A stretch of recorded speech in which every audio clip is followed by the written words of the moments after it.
The Windows File Creators Update recently came out, and here are the best tweaks and how to make your system run faster.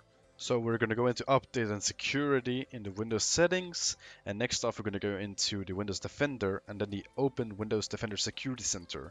The virus and threat protection is where you want to go, and then on virus and threat protection settings. In here you're going to be clicking on the cloud delivered protection, and you're going to uncheck the automatic sample submission. So what this does is that the automatic sample submission will send files to Microsoft and such, which will pretty much use your internets and all of that stuff. And we don't want that to happen when you're a gamer, you know. And same thing goes with cloud delivered protection. Next up, we're going to go into privacy, and we're pretty much going to uncheck every single option in here in general, location, camera, microphone notifications, calendar contacts, and such. But there are a few settings in here that you do want to change, and that is in feedback and diagnostics. So what essentially this does is that it will send feedback to Microsoft, and you just want to put this on basic, and then you want to change the feedback frequency to never. We don't want Microsoft to, well, notify us and talk to us and whatever. We don't want that. You can also uninstall apps and such that can be quite tedious to uninstall, and you want to change app diagnostics and turn that off. So next up, we're going to be going into the game features, and in here you want to turn off the game bar because this is just annoying when you're gaming. The game DVR can be turned off simply by using a reg key I provided in the description.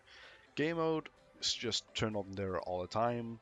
True Play, new feature in the Fall Creator Update.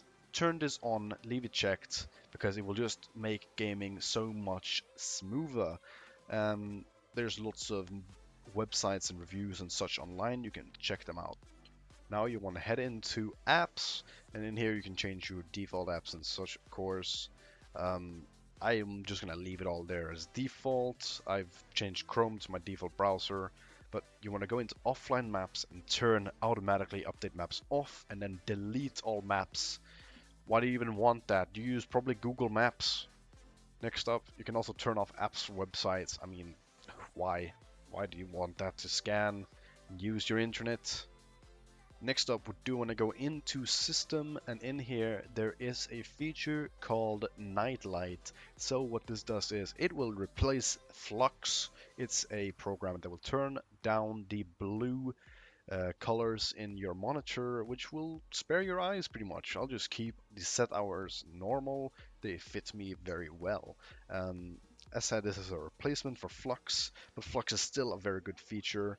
A very good program to keep. It has many more features than the Windows included one. Also notifications and actions, you can turn all of those features off and just keep on the normal get notifications from apps. Power and sleep, you do want to put it on never. I mean, why? It's just annoying. You play games, you might go AFK for a while. What do you want it to, turn off or whatever in sleeping mode? And in tablet mode, you can change when I sign in into desktop mode. I mean, we're not using our computer as a tablet. I mean, what? And then we want to turn off projecting to the PC, because you're probably not going to do that. And shared experience, you can turn that off. Remote desktop, leave it off if it's already turned on. Next, we're going to go into the control panel, go into system security, system, and then go on advanced system settings. So in here we're going to click on performance and then settings, and in here we are going to you can click on adjust for best performance. It doesn't really matter what you do, but I like these features the most. You can pause and then do what I have. Next up, you can just click OK and then go into remote and then turn that off in advanced and turn off allow remote assistance.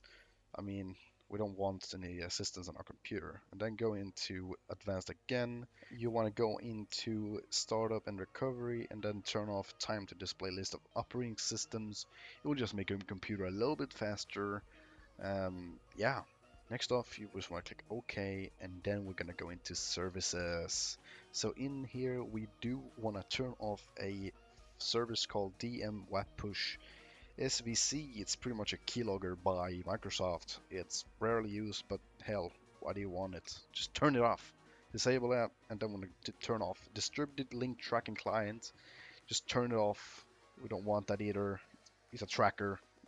You know what a tracker is, right? Yeah. You can turn off fax because we're in a modern age. We don't fax stuff anymore. We call people, send mails, and shit. Yep.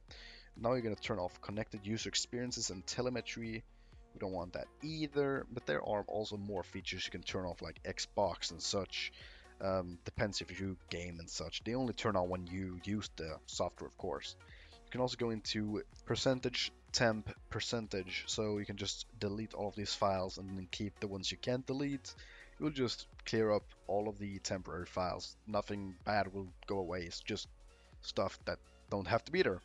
So you can see here I have 146 gigabytes of free space. Well, you can go into Windows PowerShell or your CMD and then type in power CFG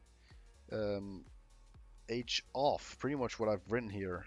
And then when you enter it, you will gain free hard drive space. Now, before you do this, if you don't put your computer in sleeping mode, pretty much you can do this to gain free space, and that's pretty good. So yeah, that was it.